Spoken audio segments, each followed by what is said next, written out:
মুসা আলাইহিস সালাম আল্লাহকে জিজ্ঞাসা করছে, আল্লাহ আমার জান্নাতের বন্ধু কে? কয় কসাই। আপনি আমার সাথে এমনই করেন, যেটা জিজ্ঞাসা করি সাথে সাথে জবাব দিয়ে দেন। আমি আর কসাই মিল হইল কোথায়? আল্লাহ বলে সিদ্ধান্ত এটাই, ওয়াকাউলুনাল ফাসাল, আমাদের সিদ্ধান্তই সিদ্ধান্ত। আচ্ছা ঠিকানা দেন, যায় দেখি কি আমল করে। তো যায় দেখে হ্যাঁ কসাই। সারাদিন গোস্ত বিক্রি করে যখন বাড়ি যাওয়ার পালা আসছে, তো গোস্তের একটা টুকরাকে নিয়া কিমা বানায়া পোটলার ভিতরে নিয়ে দোকান বন্ধ করতেছে। মুসা আলাইহিস সালাম বলতেছে, তোমার বাড়ি মেহমান হওয়া যাবে? অবশ্যই যাবে, কিন্তু শর্ত আছে, আমি ডাইরেক্ট বাড়ি যাব না, আমার সাথে চলো। তো বলছে ঠিক আছে চললাম। যা ঢুকছে এক ঝুপড়ির ভিতরে, খুব পরিপাটি সুন্দর। কিচেনে যে ঢুকা রুটি বানাইছে, তরকারি পাক করছে, রুটিকে চুবাইছে তরকারির ভিতরে।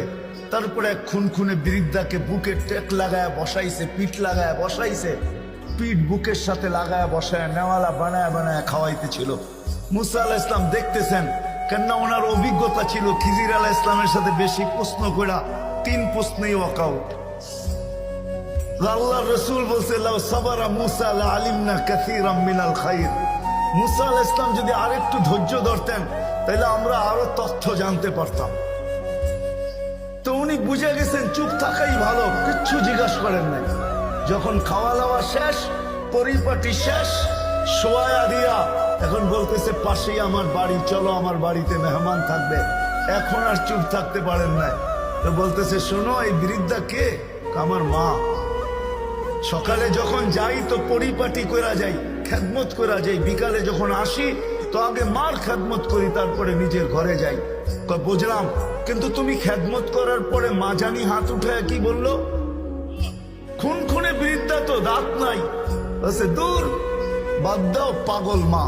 যখনই খেদমত শেষ করি তো হাত উঠায় বলে, আমাকে মুসার, আমার সন্তানকে আল্লাহ জান্নাতে মুসা আলাইহিস সালামের সাথী বানায়া দিয়েন। তো মুসা আলাইহিস সালাম চিৎকার দিয়ে বলতেছে, মা পাগল না, মুসারও মেহমান থাকার প্রয়োজন নাই, জানার দরকার ছিল তুই আমার বন্ধু হলি, তো হলি কি করে?